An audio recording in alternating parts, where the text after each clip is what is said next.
Hello, you're watching Talking Europe.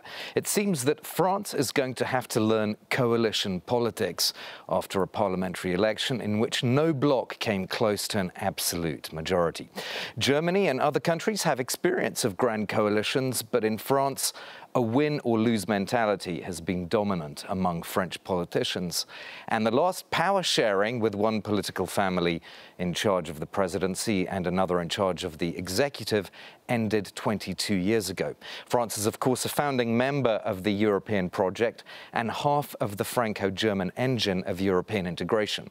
Well, to discuss the implications, I'm joined by German Green MEP Daniel Freund, who knows France extremely well, and by French MEP Fabrice Leggeri, whose National Rally Party won the European election in France and has just joined a new far-right formation called Patriots for Europe here in the EU Parliament. Gentlemen, thank you so much for being my guests.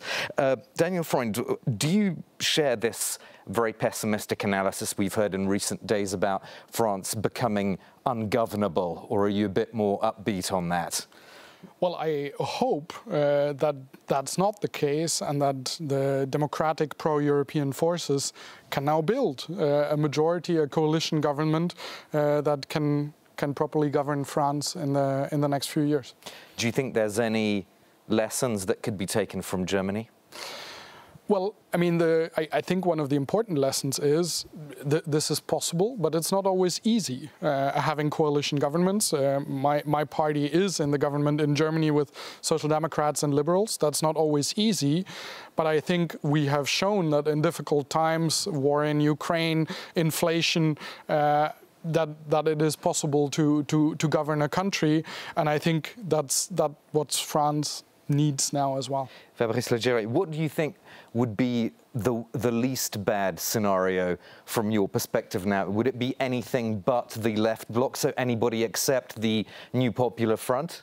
Well, first of all, I have to clarify that the Rassemblement National got more than 10 million votes.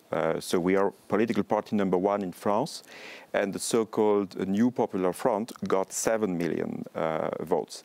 In terms of seats, of course, we have only 143 seats in the Assembly. That's with the part of the Les Républicains which joined you. Yes, but only Rassemblement National got 126 seats. But anyway, there is a contradiction between what the French voters expressed and what the French voters have now as a result. And the result is that it will be very difficult to govern France. This is first of all President Macron's responsibility, because he led France to this very difficult situation. What do you make of that point about the tactical voting in the second round? Because obviously the National Rally has said this is undemocratic. You'd probably say the opposite, I guess.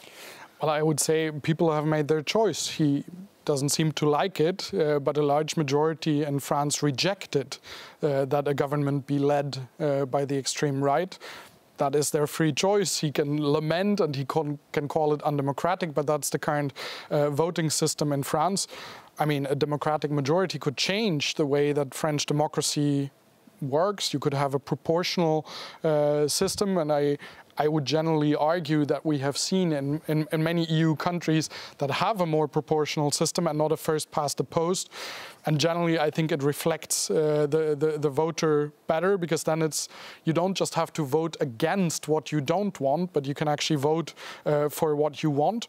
But I think, nevertheless, the message here is very clear. What voters in France do not want is the Rassemblement National and an extreme right government. Yeah, but now we have more and more people, more and more French people realizing that they might have the far left in power. While most of the French voters want more security, they want less immigration, they want to protect private property, they want to protect their savings. And if the far left, the France Insoumise, is in the lead or has an influential role in the coalition, then the French people might get exactly the opposite of what they want. What we hear is that the president and his circle is actually trying to sort of knock La France Insoumise away from any future coalition, but we'll have to see what happens. And just to be clear, of course, the new Popular Front, that left-wing bloc, got collectively the largest number of seats, but it's not one single party, of course. What about the implications for France's influence in the European Union? I want both of your thoughts on that, gentlemen. Do you see a possible lessening of French influence now in the institutions, for example, in the Parliament, in the European Commission, and so on? I mean, I think it's pretty clear that the role of Emmanuel Macron, that is no longer a rising star. Many speak that he is now a bit of a lame duck president. Things will depend, of course, what coalition agreement will actually result from the ongoing negotiations in Paris.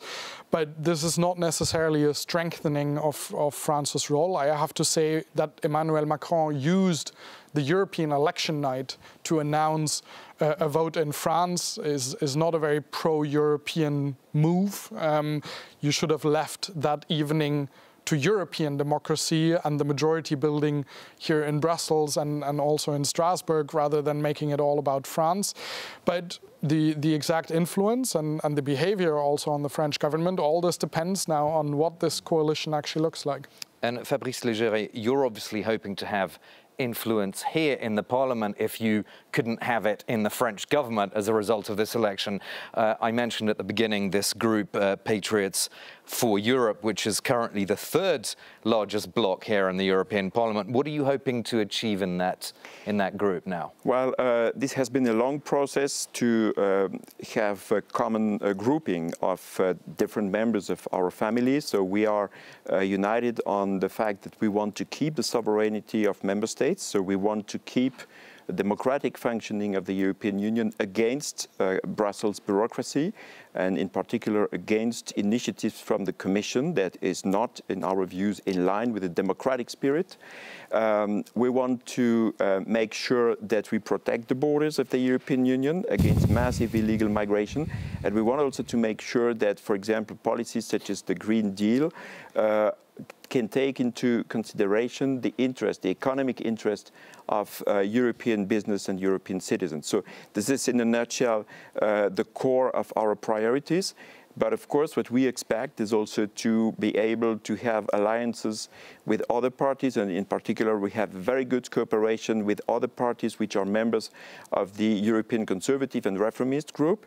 So they are long-standing discussions, and I'm confident that we are able to discuss further and vote together on some issues. Just before I get Daniel Freund's reaction, you mentioned the ECR. Are you going to try to make sure that the ECR, you're trying to get as many of their MEPs to vote against Ursula von der Leyen? Yeah, we hope that they will vote against. On our side, it's clear. This has been said during the electoral campaign in France that Rassemblement National is against President, well, until now, von der Leyen.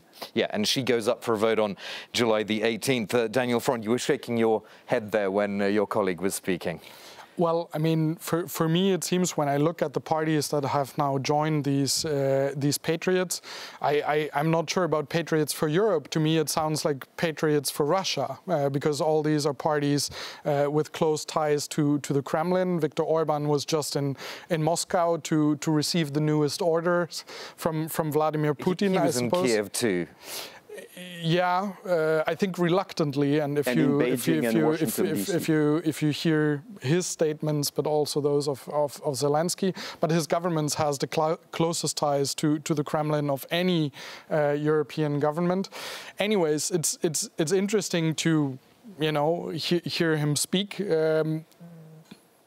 Fostering European economic development, that's what we're all for. But if I look at the developments in China or the US, their investments in renewable energies, in electric vehicles, in heat pumps, in all these technologies that we need for the green transformation of our economy, I don't want Europe to fall behind the Chinese or the Americans. So it needs investment, but it also needs legislation. That your group and your party have basically voted against everything in the last few years. So you say one thing, but then if you look at the voting behavior that you have shown here in the parliament, it's basically the opposite of that. Yeah, but our voting behavior, for example, regarding the agriculture policy, the so-called farm to fork program, have led to the situation where 20 or up to 25% of the agricultural production in Europe will shrink. So that means reducing the production, which means that Europe might be dependent on other third countries. So these are the areas where we want to correct the Green Deal. Yeah, except that we won't have much agricultural production if we don't halt climate change and the loss of biodiversity. Then, 25% reduction will be peanuts against what we're going to see and what we already today see. If you look at the heat waves, at the forest fires, at the droughts, but also floods, that is the biggest risk for our farmers, and not rules that protect biodiversity. But you mentioned car industry, for example. The European Union is lagging behind. Now we depend on China. So that's not beneficial to the European car makers. And we would like that the European industry, car industry in this example, can be beneficial because that means Patriots for Europe. We want to have some sort of European patriotism, and that means to protect and promote European economic interests. The problem is that if you only go with tiny member states against someone like China, you don't stand a chance. If we want to have a chance against an economic superpower like China, we need to do it together as Europeans. So this whole thing of cutting us into ever smaller pieces, tiny member states that are going to compete with China, I don't see it. No, but we want to be united. We want to be united. Our slogan during the electoral campaign was national priority, but European preference, meaning that in particular in economic terms, it's European preference. We'll have to leave it. We'll have to leave it there. Thank you so much to both of you, Fabrice Leggeri from Patriots for Europe and Daniel Freund from the Greens here in the European Parliament. And of course, we'll be closely watching that vote for or against Ursula von der Leyen for a potential second term as European Commission President. You can follow us here on France 24 on July the 18th. We'll have all the latest for you.